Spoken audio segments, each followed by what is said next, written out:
అందరికీ కూడా నా నమస్కారం.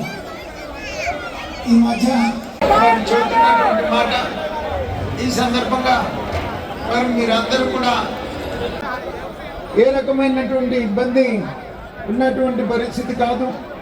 అందుకని దయచేసి చేసినటువంటి గుంటూరు నగర ప్రజలకు, యువకులకు, మిత్రులకు, మీడియా మిత్రులందరికీ కూడా వేదిక మీద ఉన్నటువంటి పెద్ద మరి తింటానికి సంకోచించాల్సిన అవసరం లేదు అని చెప్పేసి ఈ సందర్భంగా తెలియజేస్తాను.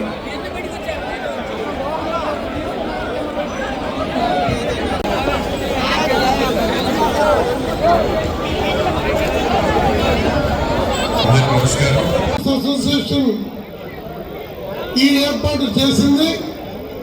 అందువల్ల దీన్ని గమనంలో పెట్టుకొని థ్యాంక్ యూ సార్. రెండే మాటల్లో చాలా చక్కగా ఇంట్లో చంటి బిడ్డలు కూడా చక్కగా poultry farmers and traders association వాళ్ళు మరి ఏ రకమైనటువంటి ఇబ్బంది లేదు. ఇక్కడ ఈ ప్రాంతంలో ఉన్నటువంటి ప్రచారం చేస్తూ ప్రజలు మంచి ఆహారం, ప్రోటీన్ ఫుడ్